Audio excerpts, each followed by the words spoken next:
الشيطان الرجيم بسم الله الرحمن الرحيم يا أيها الذين آمنوا اتقوا الله ولتنظر نفس ما قدمت لغد واتقوا الله إن الله خبير بما تعملون ولا تكونوا كالذين نسوا الله فأنساهم أنفسهم أولئك هم الفاسقون لا جیسے کہ آپ واقف ہیں نماز عصر اور مغرب کے درمیان وقت بہت کم ہے۔ مقرر صاحبین دریا کو کوزے میں بند کرنے کی کوشش کرتے ہیں لیکن پھر بھی تشنگی رہ جاتی ہے، اس لیے میں بہت ہی مختصراً عرض کروں گا۔ ایک تو یہ کہ دو ہمارے محافل منعقد ہو رہے ہیں، دو اجتماعات ہیں اردو ہال میں 26 اور 28 اور دونوں میں آپ نام سنے ہوں گے ڈاکٹر عابدی کا، جو امریکن سٹیزن بھی ہیں اور پھر امریکن بڑے اسکالر، کینیڈا کے اسکالر، دنیا بھر میں شہرت رکھتے ہیں اور شاید ہی کوئی ملک چھوٹا ہوں گا جہاں پر کہ ان کا خطاب نہ ہوا ہو اور جہاں اہل اسلام رہتے ہیں۔ تو وہ 26 کو مخاطب کر رہے ہیں اور 28 کو جو ہے اقبالیات کی محفل ہے، اس کو بھی وہی مخاطب کر رہے ہیں۔ تفصیلات آپ کو مل جائیں گی، تفصیل میں اس سے نہیں جاننا چاہتا کہ وقت نہیں۔ آج کے ہمارے مقرر ہیں، جیسے کہ آپ واقف ہیں، جناب محمد ضیاء الدین نیّر صاحب، جو تعارف محتاج اس لیے نہیں ہے، کہ انہوں نے ہمارے پاس شاید 100 سے زائد نشستوں کو مخاطب کیا ہے اور تقریباً ہر کیٹیگری، ہر قسم کی محفل، شرعی انفارمیشن، تاریخ اسلام اور اقبالیات میں انہوں نے ہمیں خطاب کیا ہے۔ مجھے بڑی خوشی ہوگی اگر آپ اپنا تعاون جاری رکھیں، کیونکہ آپ لوگوں کے تعاون سے ہی یہ محافل چلتی ہے اور انہیں ساری دنیا میں ویب سائٹ پر دیکھا جاتا ہے۔ آج کی یہ محفل 22 اکتوبر 2014 کو بمقام جامع مسجد عالیہ گن فاؤنڈری کانفرنس ہال منعقد ہو رہی ہے، اور آج کا بہت ہی اہم عنوان ہے، کیونکہ آپ روزانہ اخبار میں دیکھیے تو ہمارے نوجوانان کی بے روا روی نظر آئے گی، اور اس کی ذمہ داری بزرگوں پہ ہوتی ہے، بڑوں پہ ہوتی ہے، پیرنٹس پہ ہوتی ہے، اولیاء طلباء پہ ہوتی ہے کہ وہ ہر قسم کے جرم میں، جرائم میں ملوث نظر آتے ہیں۔ تو اس لیے آج کا عنوان اقبال کا خطاب بنوجوانان اسلام اس قدر اہمیت کا حامل ہے۔ مجھے یہ محفل اقبال شہناسی کی 776ویں نشست ہے۔ میں ہمارے آج کے مقرر صاحب سے گزارش کرتا ہوں کہ وہ شہنشین پر تشریف لائیں اور ہمیں مخاطب فرمائیں۔ آپ کو یہ بھی بتا دوں، ہاں جی ہاں صحیح ہے سر، آپ کو یہ بھی عرض کر دوں کہ یہ جو بلیٹنس ہیں یہ اعلامیہ چھپ کے آ گئے ہیں اور یہ اگلے ہفتے کے پورے پروگرام کے ہیں، تو ان پروگرام کے اگر آپ کو نہ ملے ہوں تو یہ لے لیں ہمارے سے، یہ پیمفلیٹس ورقی چھپتے ہیں پورے پروگرام کے، ایک مہینے کے اور ایک ہفتے کے، تو لے کے آپ اپنے حلقوں میں بھی اس کو تقسیم کر سکتے ہیں، ایک سے زائد دیجیے اور اپنی متعلقہ مساجد میں بھی لگا دیجیے۔ اور آج ہماری خوشی کی بات ہے کہ ہمارے لیے سید رؤوف حسین صاحب یہاں پر تشریف فرما ہیں اور وہ آپ کے سامنے کلام اقبال پیش کریں گے. تشریف لائیں. عطا اسلاف کا جذبے دروں کر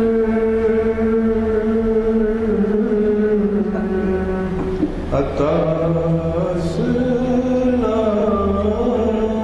کا جذبے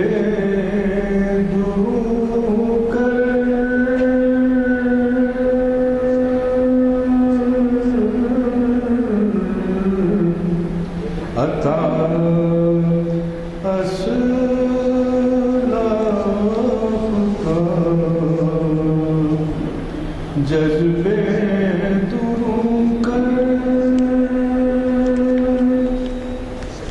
عطا اسلاف کا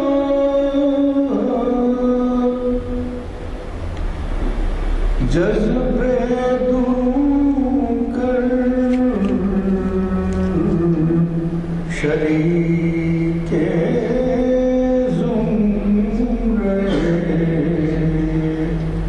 لا يحزنك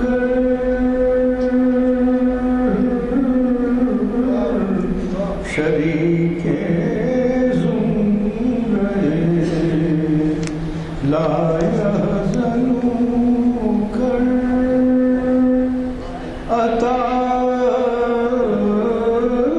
اسلاف کا جذبے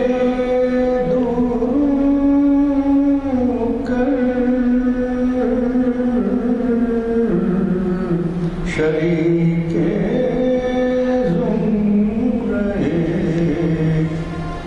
لا يحزنك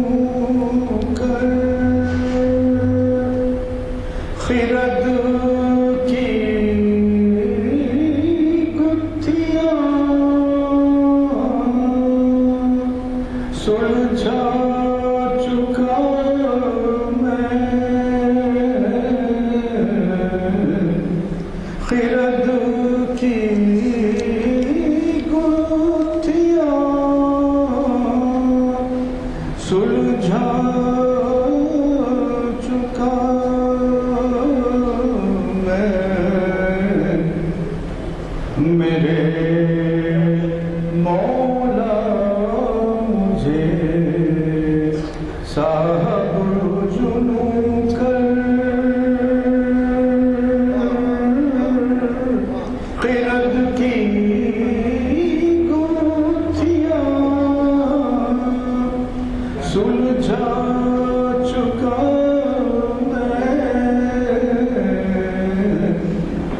میں میرے مولا مجھے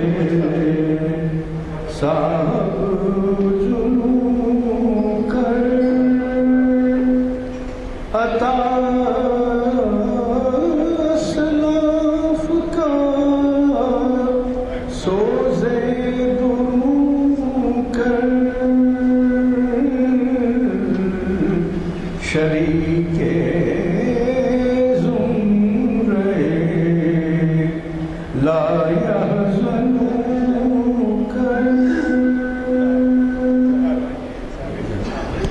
الرحمن الرحیم ربی اشرح لی صدری یسر لی امری واحلل عقدۃ من لسانی یفقہوا قولی.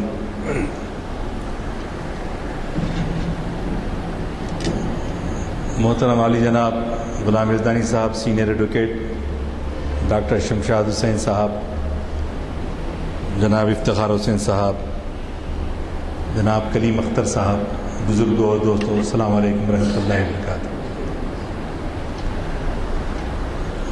بغیر کسی تمہید کے، کیونکہ وقت بہت تنگ ہے، عصر اور مغرب کے درمیان ویسے بھی وقت بہت کم ہوتا ہے، تو ڈاکٹر صاحب بھی امریکہ سے تشریف لائے ہیں.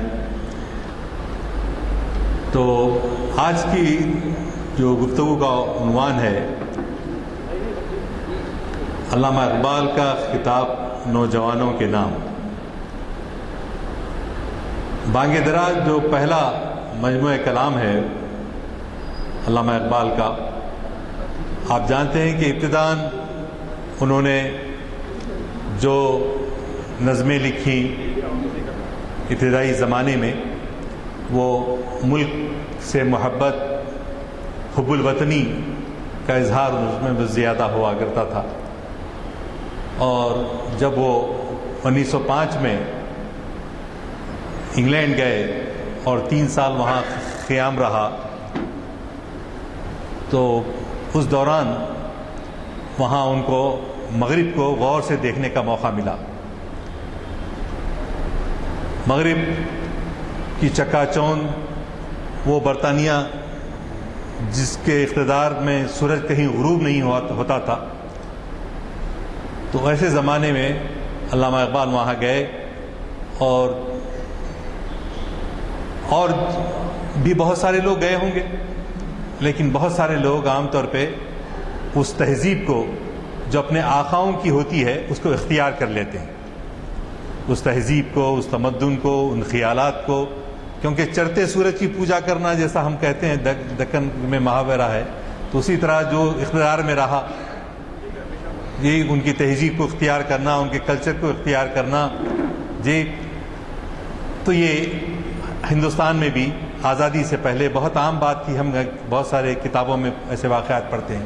لیکن اقبال جو ہے وہاں جانے کے بعد جب غور سے انہوں نے یورپ کو دیکھا، مطالعہ کیا، سارے فلسفوں کو پڑھا، اور بچپن سے ہی گھر میں جو ماحول قرآن پاک کو سمجھ کر پڑھنے کا تھا وہ اپنی جگہ تھا، لیکن وہ گہرائی نہیں تھی جو یورپ میں جانے کے بعد تبدیلی آئی. یورپ جانے کے بعد تہذیب مغرب کے سمندر میں جس قدر غوطزن ہوتے رہے، اس کی تہ میں چھپی ہوئی جو آلائشیں تھیں مغربی تہذیب کے، اس کو نکال پھینکا. اور اقبال نے کہا کہ مسلمان کو مسلمان کر دیا طوفان مغرب نے، مسلمان کو مسلمان کر دیا طوفان مغرب نے، تلا تم ہائے دریا ہی سے ہے گوہر کی سیرابی. یعنی ظاہر ہے جتنا سمندر کی گہرائی میں گئے اتنا ہی ان پہ، اور آخر میں ان کو اس بات پر اطمینان ہوگا، یکسوئی ہو گئی کہ دنیا کے جتنے فلسفے پائے جاتے ہیں قرآن مجید اور سیرت طیبہ کے مقابلے میں ان کی کوئی حیثیت نہیں ہے. ان کو یہ بالکل اطمینان ہو گیا. تو چنانچہ انہوں نے ہر کوچہ فکر کی سیر کرنے کے بعد ان کا دل، ذہن اسلامی فکر پر مطمئن ہو گیا. تو انہوں نے آب نشاط انگیز کے لیے ساقی سے دست سوال دراز کیا اور سراپا سوز و گداز بن کر پکار اٹھے، 300 سال سے ہیں ہند کے میخانے بند، 300 سال سے ہیں ہند کے میخانے بند، اب مناسب تیرا فیض ہو عام اے ساقی. تو اب آپ دیکھتے ہیں کہ شاہ ولی اللہ علیہ رحمہ اور اس کا پس منظر آپ جائیں تو گویا اب اور آج جو ہے 350 سال ہو گئے کہ ہند کے میخانے جو ہے بالکل بند پڑے ہیں. اقبال کی یہ آواز صرف آرزو کی حد تک نہیں تھی. ایک آرزو ہوتی ہے، تمنا ہوتی ہے، ایسے کاش ایسا ہو جاتا، ہم تمنا کرتے ہیں. تو اقبال جو ہے صرف ان کی خواہش آرزو کی حد تک ہی مقید نہیں تھی، بلکہ حقیقت میں وہ اس کا علاج ہی سمجھتے تھے کہ ساری انسانیت کا علاج اور اس کی نجات اور مسلمانوں کی نشاط الثانیہ میں ہے. اسی لیے جب وہ قرآن کو پڑھتے تھے تو وہ جو مشہور شعر ہے کہ تیرے ضمیر پہ جب تک نہ ہو نزول کتاب، تیرے ضمیر پہ جب تک نہ ہو نزول کتاب، گرا کشا ہے رازی نر صاحب کشاف. رازی نے تفسیر لکھی، کشاف نے تفسیر لکھی، بہت ساری تفسیریں لوگ کیے، لیکن اقبال جو ہے جس گہرائی سے اس کا مطالعہ کرتے تھے، بہت سارے لوگوں نے، بعض علماء نے ان کا، چنانچہ مولانا ابوالحسن ندوی علیہ رحمہ نے ایک جگہ لکھا کہ الحمدللہ مجھے بہت کچھ پڑھنے کا موقع ملا. کون؟ مولانا علی میاں کہتے ہیں. بہت سارے تفاسیر کو، نتائج کو گہرائی سے پڑھنے کا مجھے موقع ملا، لیکن کسی کو بھی پڑھنے کے بعد معلوم ہوتا تھا کہ یہ کس مکتب فکر کا ہے، یہ کس سے متاثر ہے، یہ کس سے اخذ کردہ معلومات پر مبنی اس کی فکر ہے، یہ محسوس ہوتا تھا. لیکن جب اقبال کو ہم پڑھتے ہیں تو یہ محسوس نہیں ہوتا کہ یہ کسی کی فکر ہے، یہ ان کی انفرادی، ان کی اپنی، کسی سے نقل کی بھی نہیں ہے، بلکہ اصل ہے، اصل الاصل ہے، ان کی اپنی غور کردہ نتائج ہیں. یہ اب بہت سارے لوگ کہتے ہیں کہ بھئی ابوالکلام آزاد نے تفسیر لکھی، مولانا مودودی نے لکھی، مولانا عبد المجید دریابادی نے لکھی، مولانا شبیر احمد عثمانی نے لکھی، اور بھی بہت سارے تفسیریں لکھی. لیکن اقبال جو نتیجے پہ پہنچتے ہیں، جب انہوں نے مغرب سے یہ نتیجہ اخذ کر لیا کہ اب سوائے اسلام کے، سوائے قرآن کے اور کوئی ہمارا رہنما نہیں ہے، تو اس کے بعد ان کی جو سب سے بڑی نزاع گئی کہ یہ مسلمان ایسا فلسفہ حیات اپنے پاس رکھنے کے باوجود وہ ان کی ذبح حالی کیوں ہے، وہ ان کا زمانہ ادبار کیوں ہے، کیوں تنزل کا شکار ہوئے ہیں، کیوں زوال ہوا ہے ایسے فلسفے ہونے کے باوجود. تو بہت ساری گہرائی سے سوچنے کے بعد انہوں نے وہ بات کہی جو آج بھی ہمارے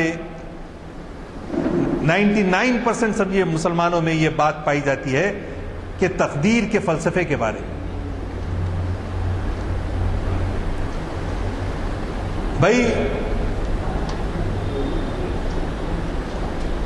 فرعون بھی اللہ کی مرضی سے تھا، لیکن حضرت موسیٰ علیہ السلام کو بھیجا گیا. ابو لہب، ابو جہل، عتبہ وغیرہ سب جو ہے اللہ کی مرضی سے ہی دنیا میں تھے، لیکن حضور اکرم صلی اللہ علیہ وسلم کو ان کی ہدایت کے لیے بھیجا گیا.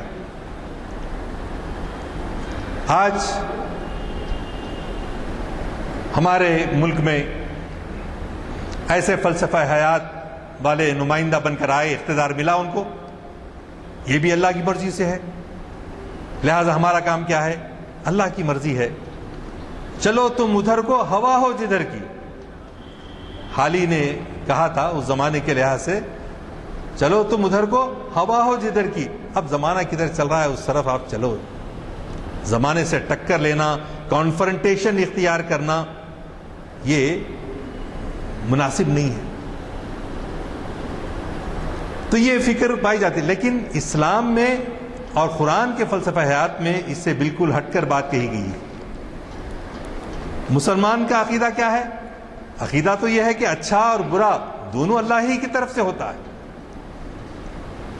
لیکن اللہ نے دنیا میں حق کا بول بالا کرنے کے لیے اور انسانیت دشمن طاقتوں سے پنجہ آزمائی کرنے کے لیے ہم کو قرآن حکم دیتا ہے، ہم کو سیرت طیبہ اور صحابہ کرام کا کردار ہم کو یہی بتاتا ہے.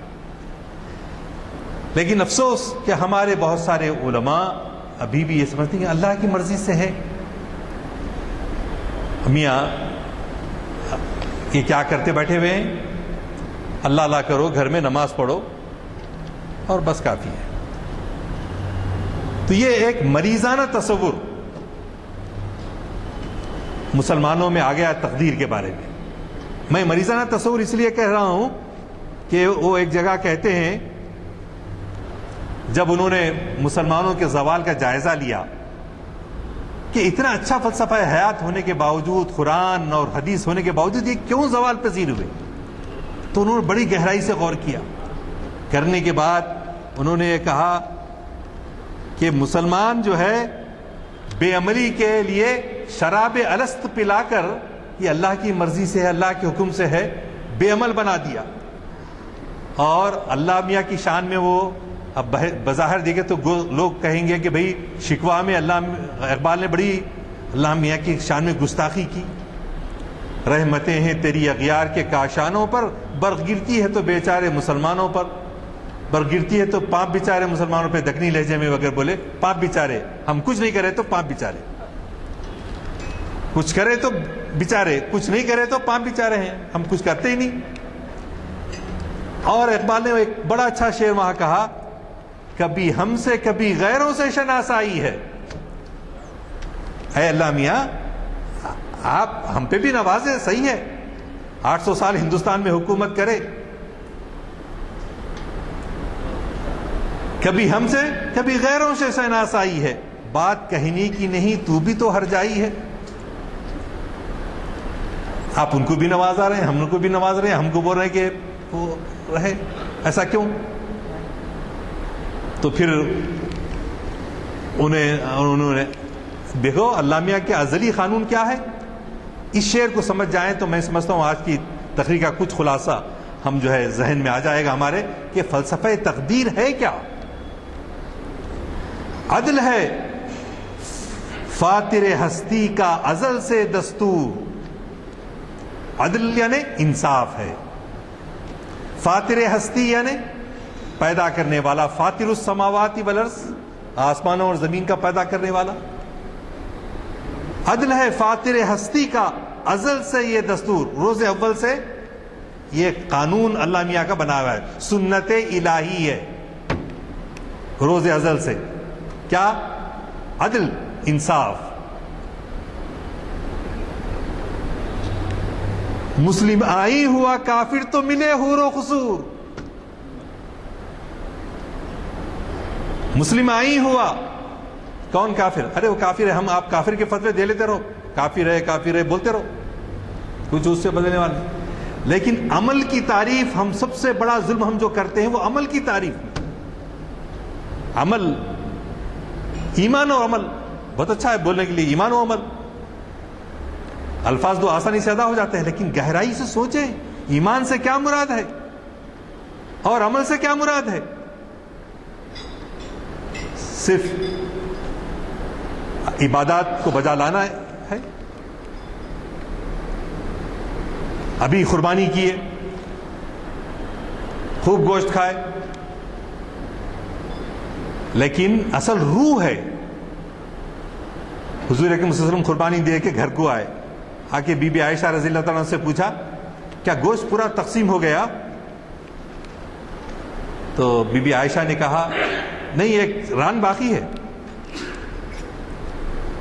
صرف ایک ران باقی ہے، صرف کا لفظ استعمال کیا.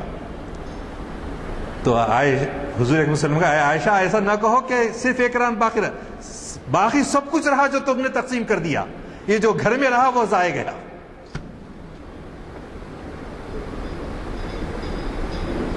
تو یہ عمل کی تعریف جو ہے، ہم جو قربانی کرتے ہیں تو کیا بولتے ہیں؟ ان صلاتی و نسکی و محیای و مماتی للہ رب العالمین. میری نمازیں، میرا قربانیاں، میری سب کچھ کس کے لیے ہے؟ اللہ کی رضا کے لیے. میری جان، سب کچھ اللہ کے لیے. ہم اس زبان سے بول رہے ہیں، لیکن عملی طور پہ اس کا شعور ہے. عمل اگل کر کے لیے بلاوا آتا ہے آپ کے لیے کہ آپ اپنا جان پیش کر دیجئے، جیسے حضرت اسماعیل علیہ السلام نے، حضرت حسین رضی اللہ تعالیٰ عنہ نے، اور ساری تاریخ اسلام ایسے واقعات سے بری پڑی ہوئی. تو کیا ہم اس کے لیے ہیں عمل؟ تو اس شعر سے عدل ہے فاتر ہستی کا ازل سے دستور، مسلم آئی ہوا کافر تو ملے حور و قصور. اب اس کو حور و قصور میں نام لینا نہیں چاہتا مزید میں. اب جو دلی کے تخت پہ براجمان ہیں اور جو ہے آپ کے ہریانہ میں آگے، دلی میں، مہاراشٹرا میں آگے، پورے ہر طرف آگے. کیوں کہ تقریباً 100 سال سے سنگ پریوار مسلسل کوشش میں ہے، جہد عمل.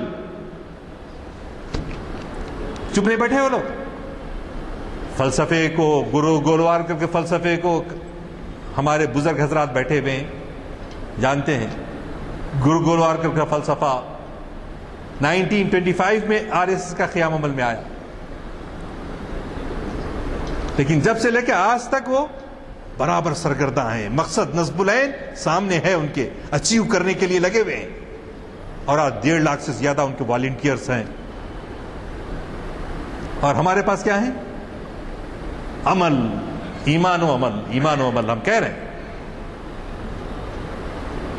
کسی ہماری پارٹی میں, کسی ہماری جماعت میں کتنا کیڈر ہے؟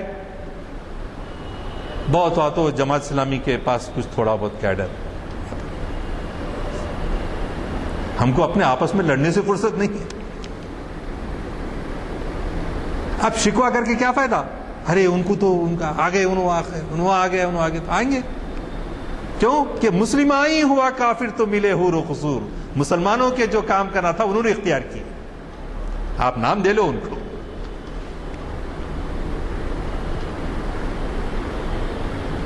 تو برادران عزیز, اللہ جو ہے ہمارے اللہ مجبور نہیں کرتا آپ کو. یقیناً ایک شخص, ایک ہی فرد رسول اکرم صلی اللہ علیہ وسلم تھے جو آپ غار حرا سے نکل کھڑے ہوئے, پھر 2 ہوئے تو کہنا پڑا لا تحزن ان اللہ معنا غار ثور میں. اور اس کے بعد جی وطن چھوڑتے ہیں, غریب الدیار ہوتے ہیں, ہجرت کر جاتے ہیں, اور بدر میں شمشیر بکف ہو کر آتے ہیں, احد میں دندان مبارک شہید کرواتے ہیں, زخمی ہوتے ہیں, بے ہوش ہوتے ہیں طائف کے میدان میں, لیکن یقین کا سہارا لے کر اٹھ کھڑے ہوتے ہیں. گاؤں جاتے ہیں یا اپنے ساتھیوں کو بھجواتے ہیں, جاؤ پیام پہنچاؤ.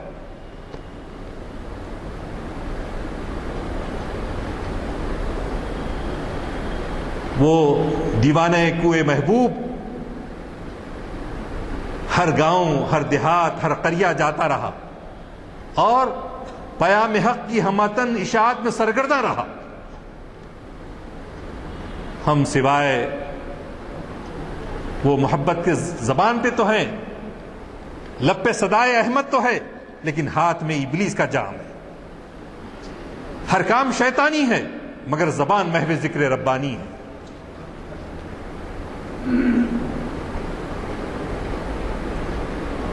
تو پھر مسلم آئی ہوا تو کافر تو ملے حور و قصور. اب ہم کیوں شکوا کرتے کہ ہم کو نہیں ملے؟ اسی لیے اقبال نے آگے کہا, کیا کہا؟ تم میں حوروں کا کوئی چاہنے والا ہی نہیں, تم میں حوروں کا کوئی چاہنے والا ہی نہیں, جلوہ طور تو موجود ہے کوئی موسیٰ ہی نہیں.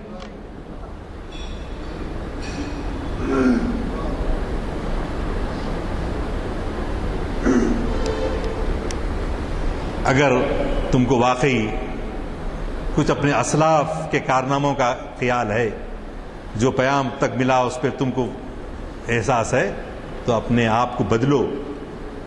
بدلنے کے لیے کیا تھا؟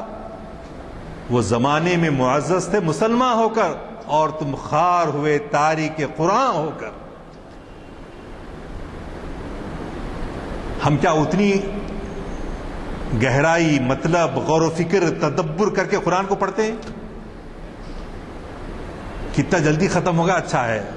ارے کتنے پارے پڑھے, اتنے پارے پڑھے, ہو گیا, ختم قرآن کر دیے, بخشش دیے, شادی ہوئی, وہ مصحف فارسی کے طور پہ لا کے رکھ دیا, نیا مکان بنا دیا تو محراب میں رکھ دیا, بس یہی رسوم و میں رہ گئے. وہ کیا پیام ہے, وہ کیا دعوت دیتا ہے. پھر کیسا پیام تھا کہ وہ کوئی یونیورسٹی کے پڑھے ہوئے لوگ نہیں تھے, وہ کسی جامعہ کو نہیں گئے تھے, وہ بدو تھے, لکھنا پڑھنا نہیں جانتے تھے, امی تھے. صرف حضور اکرم صلی اللہ علیہ وسلم جب تشریف لائے تو 17 لوگ مکے میں لکھنا پڑھنا جانتے تھے, اور 11 لوگ مدینے میں لکھنا پڑھنا جانتے تھے. اسی لیے بدر کے میدان میں جو قیدی گرفتار ہوئے تو رسول اللہ صلی اللہ علیہ وسلم جب ان کی رات کو ان کے کیواڑ سے بند دیا گیا تو کراہنے کی آواز آتی تھی, تو آپ بے چین ہو جاتے تھے کہ یہ قیدی جو ہے تکلیف میں ہے, کافر ہیں لیکن آپ کو تکلیف ہوتی تھی, تو کہتے تھے کہ آپ ہمارے بچوں کو لکھنا پڑھنا سکھا دیں، آپ کو آزاد کر دیا جائے گا۔ غیر مسلموں سے بھی علم حاصل کیا گیا۔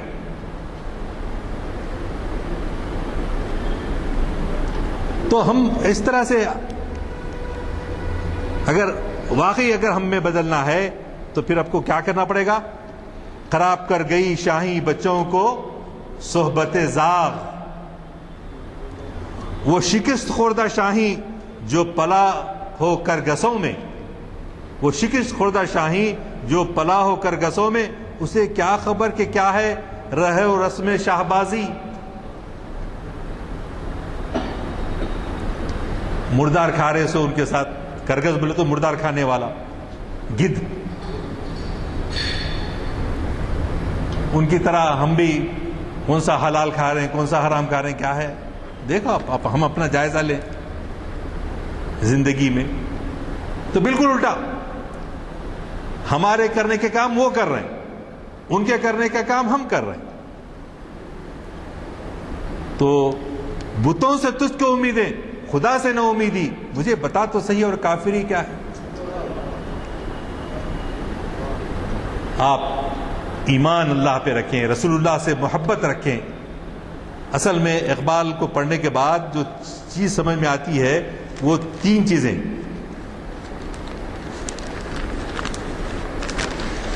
ایک تو ہے ہمارے زوال کا سبب خالص عقیدہ توحید سے دوری، سادے الفاظ میں اگر بیان کیا جائے، خالص عقیدہ توحید سے دوری۔ نمبر دو، جمود عمل، عمل کا جمود، اسٹیٹک، ڈائنامک ہونے کے بجائے اسٹیٹک۔ جمود عمل کا جواز برنگ تصوف،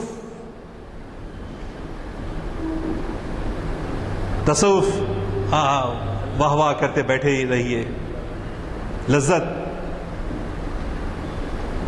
جی۔ اور تیسری چیز محبت رسول سے بے نیازی صلی اللہ علیہ وسلم۔ یہ تین چیزیں اگر ہم جو ہے اپنا جائزہ لیں تو اقبال جو کہتے ہیں یہ کہ توحید خالص سے دوری، جمود عمل کا جواز برنگ تصوف، محبت رسول سے دوری۔ تو ورنہ آپ صرف پہلے کلمے کو لیں کہ حقیقی خالص عقیدہ توحید کیا ہے، تو اس میں ولایت، پادشاہی، علم اشیاء کی جہانگیری، یہ سب کیا ہیں؟ فقط ایک نقطۂ ایما کی تفسیریں، یہ تحقیق، یہ سب جو کرتے تھے آئے تھے ہمارے، اور تحقیق میں مسلمان اور قرآن آنے کے بعد یورپ نے ترقی کی اور سب کچھ تفصیلات آتی رہی۔ اگر تم واقعی اللہ والے بن جاؤ، رہے گا تو ہی جہاں میں یکا و تنہا، رہے گا تو ہی جہاں میں یگانا و یکتا، اتر گیا جو تیرے دل میں لا شریک لہو۔ اگر تیرے دل میں لا شریک لہو اتر جائے، پھر تو ہی یکا، تنہا، یگانا، دنیا میں کوئی تمہارا مقابل نہیں ہو سکتا۔ تو مسلمان کی اصل متاع کیا ہے؟ ایمان محکم ہے، ایمان محکم، یقین محکم۔ کیسا یقین؟ جیسا حضرت ابراہیم علیہ السلام کا تھا۔ کیسا یقین؟ ہمارے اسلاف صالحین کا جو تھا، یقین مثل خلیل آتش نشینی، یقین اللہ مستی خود گزینی، سن اے تہذیب حاضر کے گرفتار، غلامی سے بدتر ہے بے یقینی۔ خدا ہے کہ نہیں کی، ہے کہ نہیں کی، مر کے اٹھتے کہ نہیں اٹھتی؟ ہم مٹی ہو جائیں گے، مٹی ہو جانے کے بعد اللہ میں دوبارہ کیسا پتا کرے گا؟ اس پہ ہم کو یقین نہیں ہے آخرت پر۔ تو ہم ایمان مجمل، ایمان مفصل کو سمجھ کر پورے شعور کے ساتھ اس کو پڑھیں، تو ہمارا عقیدہ توحید جو ہے چاہے مستحکم سے مستحکم ہو۔ اور کتنی اچھی نظم، آپ سب لوگ اقبال کے شیدائی ہیں اور بارہا پڑھے ہوں گے، بارہا سنے ہوں گے کہ کس انداز سے انہوں نے ایک ایک سطر میں بیان کر دیا ہے کیونکہ وقت نہیں ہے، میں بہت جلدی میں سمیٹ رہا ہوں. خودی کا سر نہا لا الہ الا اللہ، خودی ہے تیغ فساں لا الہ الا اللہ. یہ دور اپنے ابراہیم کی تلاش میں ہے، صنم کدا ہے جہاں لا الہ الا اللہ. یعنی یہ دور اپنے ابراہیم کی تلاش میں ہے. یعنی یہ دور جو ہے صنم کدا تو ہے، آج صنم کدا تعمیر کرنے کی بات ہو رہی ہے آج. جی کون؟ ابراہیم کا ہے، مگر صنم کدا ہے. ایک سے ایک بڑے سے بڑا بنانے کی بات ہو رہی ہے، دستور کو بدلنے کی بات ہو رہی ہے، کورٹ کو چیلنج کرنے کی بات ہو رہی ہے. کیوں؟ کہ ان میں قوت ہے، قوت حاضر. کافر ہوا، مسلم آئی تو ملے حور و قصور. تو صنم کدا تو ہے آج بھی، لیکن ابراہیم کی تلاش ہے. یہ دور اپنے ابراہیم کی تلاش میں. صنم کدا ہے جہاں لا الہ الا اللہ. کیا ہے تو نے متاع غرور کا سودا، فریب سود و زیاں لا الہ الا اللہ. یعنی فریب سود و زیاں میں ہر شخص گرفتار ہے، محض ہے، ہر شخص چکر میں ہے. کیا کمانا، کیا نہیں کمانا، کتنا کمانا، کیسا کمانا، حرام حلال سب جو بھی ہے، یہ سب میں لگے ہوئے ہیں. یہ مال و دولت دنیا رشتہ و پیون، بتان وہم و گما لا الہ الا اللہ. یہ مال و دولت دنیا چلتے پھرتے بھی گزر جا سکتے. بیمار ہو کے 2 سال فریش رہ کے مرنا ضروری نہیں ہے، چلتے پھرتے بھی چلے جا سکتے. دکھ رہے ہیں، دن رات دیکھتے. یہ مال و دولت دنیا رشتہ و پیون، بتان وہم و گما لا الہ الا اللہ. کون؟ نہ میرے ساتھ میرے بچے آتے، نہ میری بیوی آتی، نہ میرے ماں آتے، نہ باپ آتے، نہ کوئی نہ آتا. ہم کچھ خرد ہوئی ہے زمان و مکان کی زناری، نہ ہے زمان نہ مکان لا الہ الا اللہ. یہ نغمہ فصل گل و لالا کا نہیں پابند، بہار ہو کے خزاں لا الہ الا اللہ. اب نہیں ہے، ہم تعداد میں کم ہیں، تعداد میں زیادہ ہیں. غزوہ مؤتہ کے اندر صرف 3000 لوگ 1,00,000 فوج سے ٹکر لے. اسامہ بن زید کی قیادت میں غزوہ مؤتہ میں. تو پھر تعداد کے بانے کم زیادہ کی کیا بات ہے؟ ایمان کو اور دینے والا اللہ کی معیت کا احساس. ہوا معکم اینما کنتم، ہوا معکم اینما کنتم، وہ تمہارے ساتھ ہے. تم کہاں ہیں؟ اینما کنتم صرف 2-3 لفظ میں قرآن میں بتایا. ہوا معکم، تمہارے ساتھ ہے. اینما کنتم، تم کہاں ہیں؟ تم کو خبر نہیں ہے کہ وہ تمہارے ساتھ ہے. اگرچہ بت ہے جماعت کی آستینوں میں، مجھے ہے حکم ازاں لا الہ الا اللہ.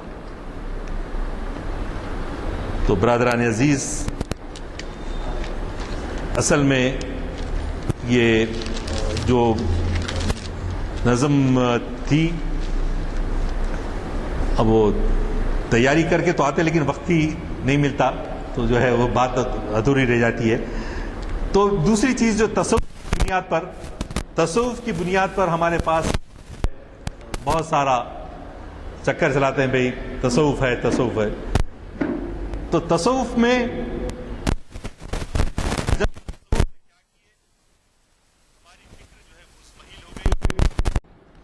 مرشد لکھ کے دیتے، خبر میں ساتھ رکھ لیتے، وہاں سفارش ہو جاتی، وہاں چلو وسیلہ بن جاتا.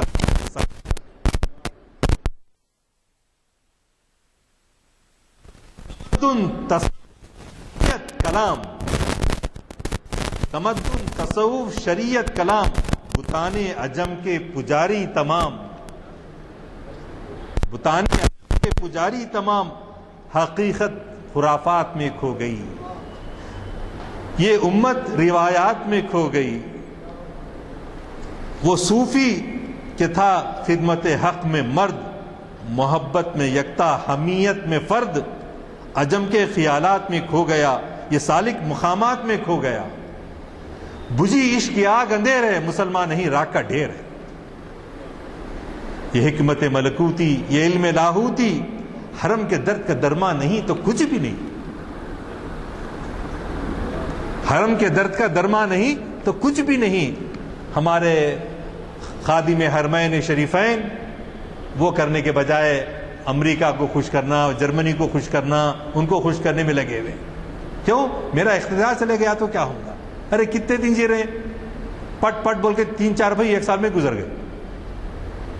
دنیا بھر کی کچھ سہولتیں موجود ہیں، اگر حرم کے درد کا درما نہیں تو کچھ بھی نہیں۔ لوگ بولے ارے بھائی حرم شریف کی تعمیر اچھی کر رہے ہیں، ٹھیک ہے، حرم شریف کی تعمیر اچھی کر رہے ہیں، عمرہ کرنے والوں کو، طواف کرنے والوں کو سہولتیں پہنچا رہے ہیں، لیکن اس سے قرآن سورہ توبہ میں پڑھے ہوں گے آپ، اس سے زیادہ اہم کام کیا ہے؟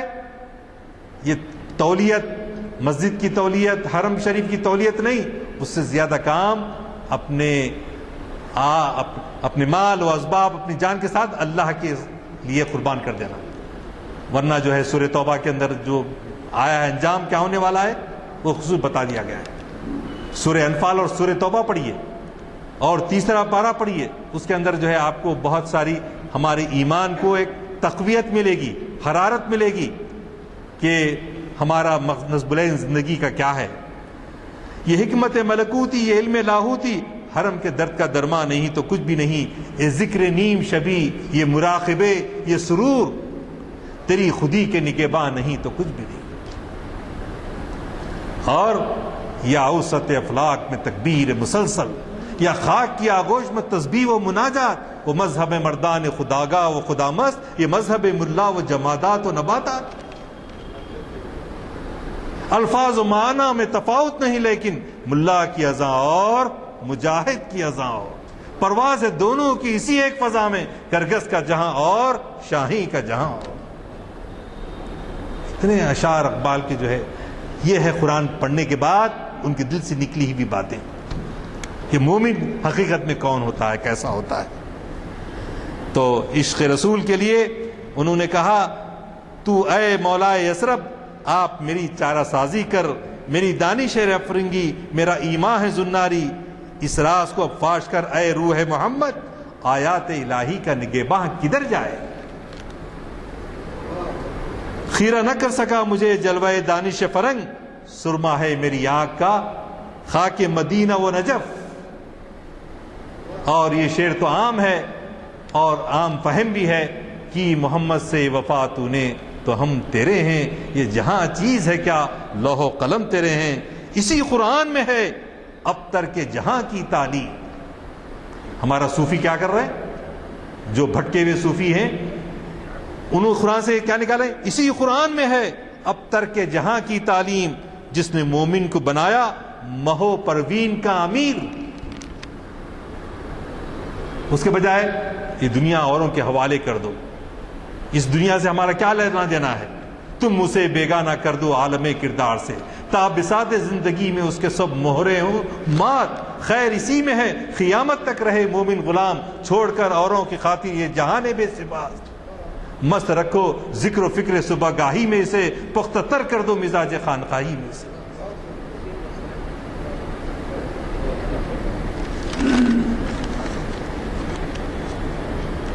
بس آخری میں نوجوانوں کے نام پیام دیتے ہوئے جو اقبال نے دیا ہے، اپنے من میں ڈوب کر پاجا سراغ زندگی، تو اگر میرا نہیں بنتا نہ بن، اپنا تو بن۔ من کی دنیا سوز و مستی جذب و شوق، تن کی دنیا سود و سودا مکر و فن۔ من کی دولت ہاتھ آتی ہے تو پھر جاتی نہیں، تن کی دولت چھاؤں ہے آتا ہے دن جاتا ہے دن۔ پانی پانی کر گئی مجھ کو خلندر کی یہ بات، تو جھکا جب غیر کے آگے نہ من تیرا نہ تن۔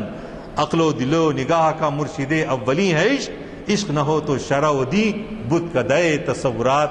وآخر دعوانا الحمدللہ رب العالمین۔ خبر ہے کہ ہماری محفلوں کو گرمانے والے جناب ضیاء الدین احمد شکیب صاحب 6 نومبر کو حیدرآباد تشریف لا رہے ہیں۔ آپ کو پتہ ہے کہ انہوں نے ہماری محفلوں کو کئی عنوان سے گرمایا ہے اور اردو ہال کے بڑے بڑے فنکشنز پہ بھی وہ ہمارے ساتھ رہے ہیں۔ انشاءاللہ 6 نومبر کے بعد ان کے خطابات سننے کا موقع ملے گا۔ ہمارے آج کے مخرج صاحب نے اسٹیٹک اور ڈائنامک کے الفاظ استعمال کیے، تو اس کے لیے میں ان کی اجازت سے کہہ دیتا ہوں، بعض بات نہیں سمجھ سکیں گے۔ اسٹیٹک کے معنی ہے ساکت، اور ڈائنامک کے معنی وہ سمجھائے ہیں لیکن متحرک ہونا ہے۔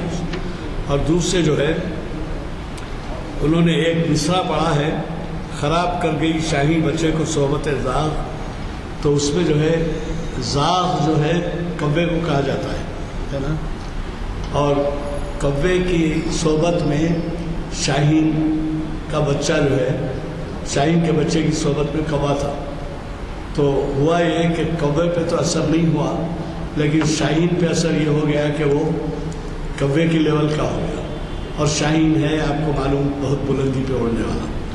ہوئی نہ زاغ میں پیدا بلند پروازی، کوے میں تو بلند پروازی نہیں آئی، خراب کر گئی شاہی بچے کو صحبت زاغ، یہ مصرع انہوں نے کوٹ کیا تھا۔ اور عمل کے بارے میں انہوں نے کہا ہے تو 2 اشعار یاد آئے، یقی محکم عمل پہ ہم، محبت فاتح عالم، اس کے اوپر کئی مرتبہ کہیں، جہاد زندگانی میں ہے یہ مردوں کی شمشیر۔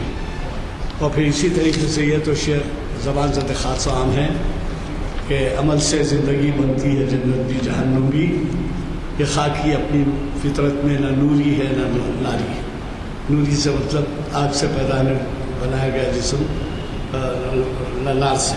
تو یہ آپ اس کو ایک اعلان اور کرنا ہے مجھے، اور 2 اعلانات۔ آپ کو معلوم ہے ڈاکٹر سید تقی عابدی جو کینیڈا کے مقیم ہیں، بین الاقوامی شہرت کے حامل ہیں، اور شاید ہی کوئی ملک ایسا چھٹا ہے جہاں انہوں نے خطاب نہ کیا ہو۔ ان کا ایک خطاب یہ آ رہے ہیں 26 کی صبح، اور 26 اکتوبر کو اتوار کے دن شام میں 6 بجے مغرب کے بعد یہ ان کا کلام سنیں گے آپ، کلام انیس میں انسانی حقوق کی پاسداری۔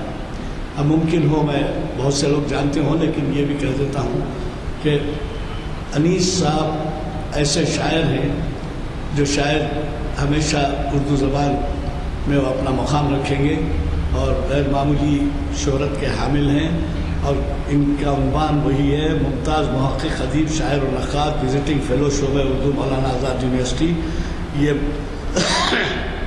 اور یہ زیر اہتمام ہیں ادارے شعر و حکمت و مولانا آزاد کلب حیدرآباد۔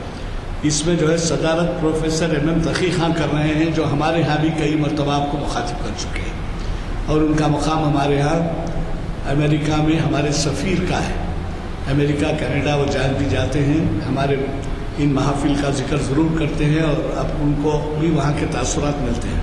اس میں مہمان اعزازی ہیں پروفیسر بیگ احساس، 26 اکتوبر اتوار کے دن، اور اس میں کنوینر ہیں ڈاکٹر محمد شجاعت علی راشد۔